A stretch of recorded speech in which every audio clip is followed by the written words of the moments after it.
Welcome everyone to my class on holiday assignments. I'll be going through majority of the holiday assignment that we were given. So this first one was the physics holiday assignment. So just sit tight. I'm gonna draw the diagram real quick.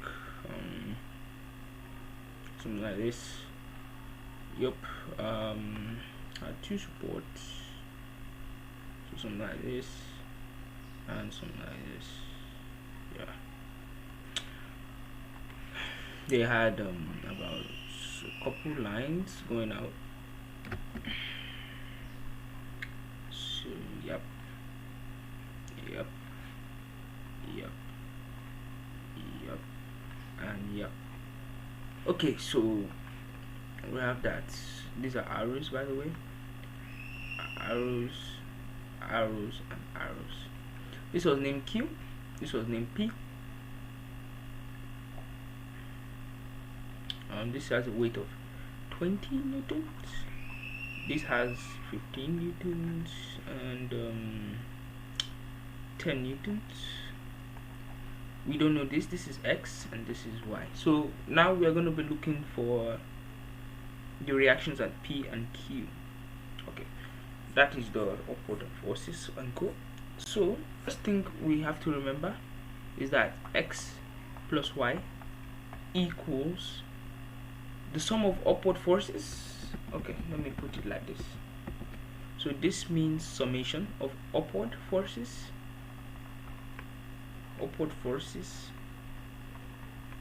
equals to the summation of downward forces. Okay, that means X plus Y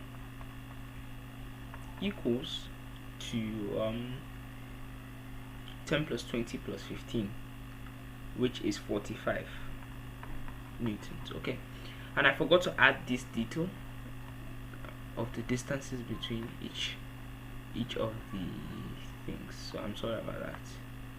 I'm just remembering that detail.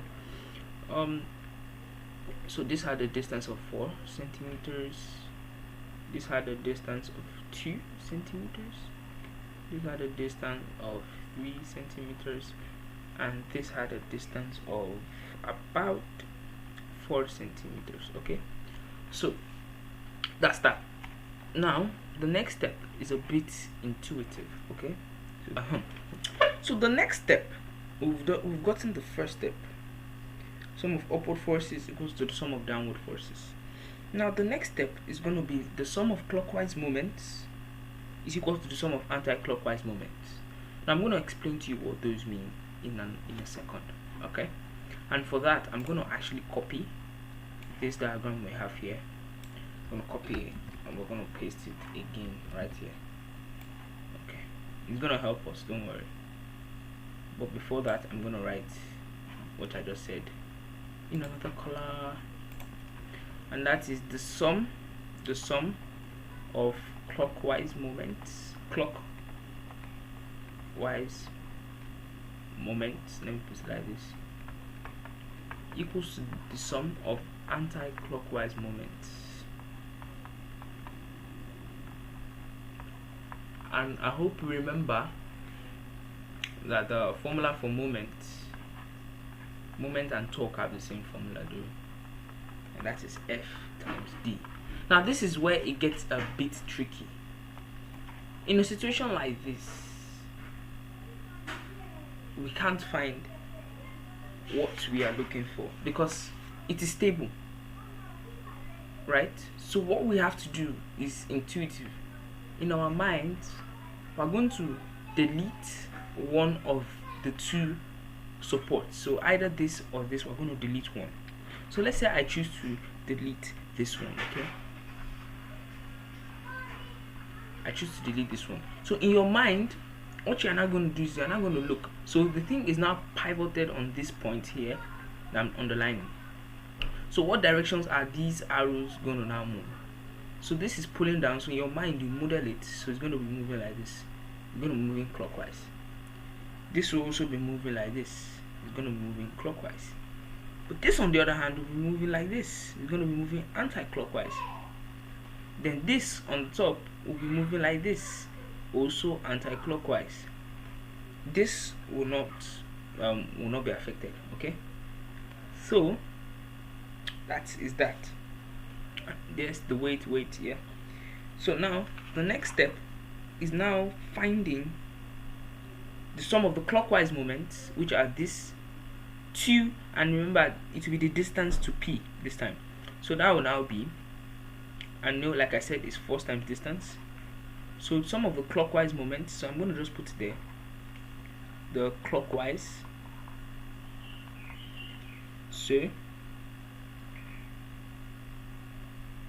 So that will be this 20 times 3, put it in a bracket, plus this 15 times, you add these distances together. So 3 plus 2, 5, 9, so that will be 9 times 15, and that will give us the sum of clockwise moments. Right, am I right? Yes, 20. Yeah, that is. So you run down your calculator. That's give me a second. I don't want to open my online or my calculator on my laptop. Stress me. That should give you 195, I think. 195 newtons. So now some of, let me expand this a bit. So now for the summation of the anti-clockwise, let me just pick another cool color of the anti, CW. Let me just write it as CW. So that will now be this one and this one. Okay, so that will now be 10 times 4.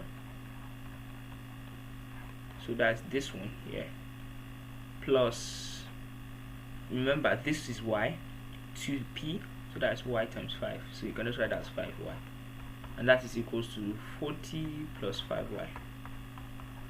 So like we said, this should be equal to this. They should be equal, right?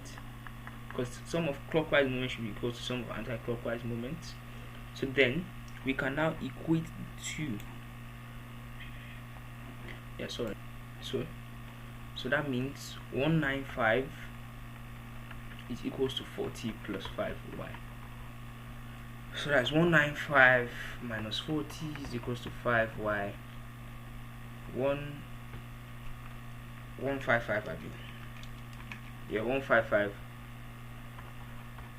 is equals to 5y. You divide both sides, obviously.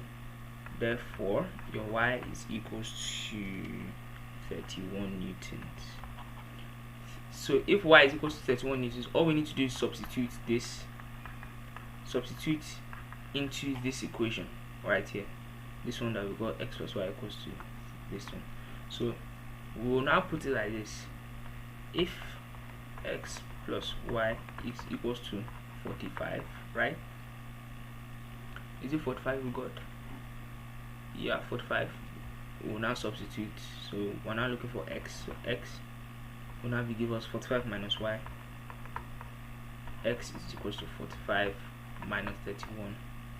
X is equals to 14, I believe, 14 newtons. So therefore, x is equals to 14 newtons, and y is equals to 31 newtons. But I want to cross check what I've just done.